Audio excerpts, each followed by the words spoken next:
Hello बच्चों, let's read this question. So this question say a particle of mass small m is moving in a straight line with momentum small p. Starting at time t is equal to 0, a force F is equal to kT act in the same direction on the moving particle during time interval capital T, so that its momentum changes from small p to 3p.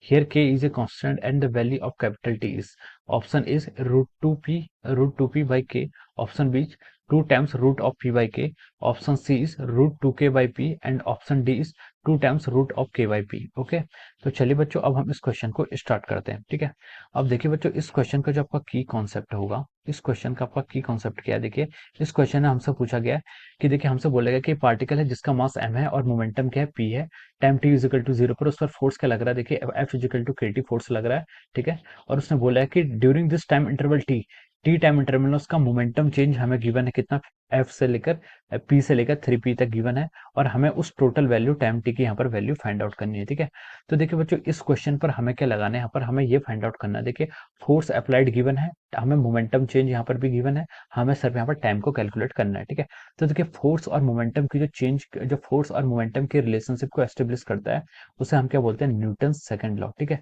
यहाँ पर क्या आपका Newton second law का यहाँ पर application है। This question is an application of the Newton second law, because Newton second law हमें क्या बताती है। देखिए न्यूटन सेकंड लॉ कहती है कि हमें जो आपका फोर्स होता है, फोर्स को हम डिफाइन कैसे करते हैं, rate of change of momentum DP by D T. ठीक है, यानी कि change in momentum with respect to the time, किसी टाइम इंटरवल पे ये आपका क्या होता है, ये आपका इक्वल टू किसके इक्वलिटी होता है, this equal to our force. ठीक है, ये आपका फोर्स के इक्वल हो जाता है। ओके, चलिए अब हम क्वेश्चन पे स्टार्ट आते हैं। ठीक है, देखिए क्वेश्चन पे उसने बोला कि एक फोर्स लग रहा है, फोर्स आपका, फोर्स की जो दिया है वो दिया है आपका के इंटू टी। ठीक है, this is our force, force is equal to K times T. ठीक है, ये in the same direction of the moving particle के, पार्टिकल के मूविंग डायरेक्शन के मूव करने के सेम डायरेक्शन पे आपका ये एक्ट कर रहा है। ठीक है, अब उसने बोला है कि so that it's momentum changes from p is equal to 0 to p is equal to 3p। ठीक है, अब देखिए जब देखिए इस क्वेश्चन में दिया है starting at time t is equal to 0, जब टाइम आपका कितना था, 0 था, तो इसका मोमेंटम कितना था, यहाँ पर इसका मोमेंटम आपको p क्वेश्चन में गिवन किया है। और जब इसका टाइम कितना हो गया, टाइम t आपका कैपिटल T के इक्वल हो गया, तब इसका चेंज इन मोमेंटम कितना हो गया आपका, 3p हो गया। आपका चेंज इन मोमेंटम कितना हो गया, 3p हो गया। ठीक है, अब उसने पूछा है कि हमसे so that it's momentum change from p to 3p। ठीक हो गया, here k is the constant the value of the capital T, हमें क्या बताना है, यहाँ पर कैपिटल T की वैल्यू बतानी है। ठीक है, अब देखिए अब हमें p गिवन है, 3p गिवन है और हमें इस कैपिटल T की वैल्यू को फाइंड आउट करना है। ठीक है, तो देखिए हम इसको कैसे लिख सकते हैं, इस क्वेश्चन को जो हम सॉल्व करेंगे बेसिक डेफिनेशन या फिर न्यूटन्स लॉ से। ठीक है, अब न्यूटन्स लॉ पर हमने क्या बोला था कि the rate of change of momentum is equal to the force. ठीक है, rate of change of momentum आपके फोर्स के इक्वल होता है। हम सिर्फ यहाँ पर मैग्नीट्यूड की बात कर रहे हैं इसलिए मैंने यहाँ पर मॉड को यूज कर लिया। ठीक है, अब देखिए फोर्स कितना आपका यहाँ आपका फोर्स का यहाँ पर एफ लिख लीजिए, डीपी चेंज इन मोमेंटम। ठीक है, फोर्स इज इक्वल टू कितना आपका डीपी बाई डी टी है। ठीक है, yes force is equal to K T है, सॉरी फोर्स को हम क्या लिख सकते हैं यहाँ से, देखिए मोमेंटम को क्या लिख सकते हैं, डीपी को लिख सकते हैं यहाँ से आपका एफ इंटू डी टी। ठीक है, ये आपका क्या हो जाएगा, चेंज इन मोमेंटम को हम क्या लिख सकते हैं, फोर्स टाइम डी टी। ठीक है, ये हम लिख सकते हैं। ठीक है, अब देखिए डीपी आपको कैलकुलेट करना है, डीपी आप ऐसे रहने दीजिए और इसको आप क्या कर लीजिए, दोनों साइड से आप इंटीग्रेट कर लीजिए। ठीक है, फोर्स टाइम dt आप इसको ऐसे लिख लीजिए। ठीक है, मोमेंटम ऐसा ऐसा हो जाएगा। अब देखिए मोमेंटम डीपी का आप इंटीग्रेशन करेंगे। ठीक है, डीपी का इंटीग्रेशन क्या होगा, आपका p होगा। इसके यहाँ पर लिमिट्स पुट कर देते हैं। इनिशियली क्या इसका मोमेंटम था, इसका initial momentum p small p था और कैपिटल मोमेंटम कितना हो गया आपका, कैपिटल 3, सॉरी 3p हो जाएगा। ठीक है, और टाइम टाइम आपका देखिए कितना दिया है, 0 से लेकर कितने टाइम तक पूछा गया, कैपिटल टाइम t।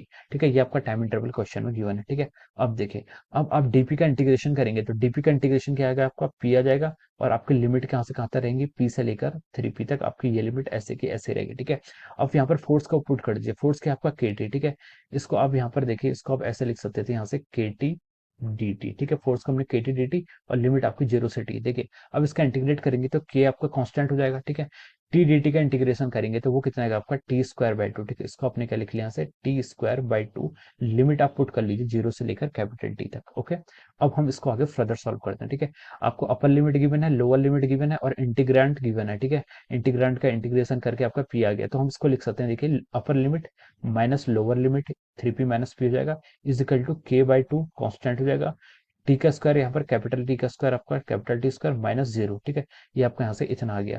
अब इसको आप सॉल्व करेंगे तो 3p माइनस कितना हो जाता है आपका 2p हो जाता है, और ये आपके किसके इक्वल हो जाएगा, kt² के इक्वल हो जाएगा।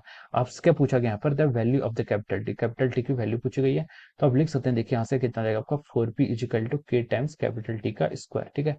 और यहाँ से क्या लिख लो आप, टी का स्क्वायर कितना जाएगा आपका 4p डिवाइड बाई के, ठीक है। और अब इसको आपके कर लीजिए, यहाँ पर रूट ले लीजिए टी निकालने के लिए, इसको हम लिख सकते हैं 4p डिवाइड बाई के, ये आपका क्या हो जाएगा, देखिए ये आपका टी के इक्वल हो गया, ठीक है। 4p डिवाइड बाई के। अब आप देखिए रूट 4 से आप 4 को बाहर निकाल लेंगे तो आपका आंसर आएगा रूट 2, बाहर 2 आपका बाहर आ जाएगा, अंदर क्या बचेगा, रूट ऑफ p बाई के, ठीक है। तो देखिए ये ऑप्शन यहाँ पर आज आपका आ जाएगा। ये ऑप्शन आपका किस ऑप्शन से मैच कर रहा है, देखिए ये ऑप्शन आपका ऑप्शन बी से मैच कर रहा है, ठीक है। This is matching with the option B of the question, ठीक है, ऑप्शन बी ऑप्शन से मैच कर रहा है। तो हम लिख सकते हैं कि यहाँ पर आपका ऑप्शन बी इज करेक्ट, ठीक है। आपका क्या आ गया, ऑप्शन बी क्या हो गया, इसमें करेक्ट हो गया, ठीक है। तो we have solve this question, ठीक है, आपने इस क्वेश्चन को सॉल्व कर दिया, ठीक है। इस क्वेश्चन को सॉल्व करने के पीछे आपका प्रिंसिपल क्या था, न्यूटन सेकंड लॉ का यूज किया। आपको मोमेंटम में चेंज भी गिवन है, टाइम आपको कैलकुलेट करना था, और फोर्स का आपको as a function of time भी क्वेश्चन में गिवन था, ठीक है। तो just using simple integration we have solve this question, okay. So B is the right answer of this question. So I hope you all understood this concept. All the best and thank you so much.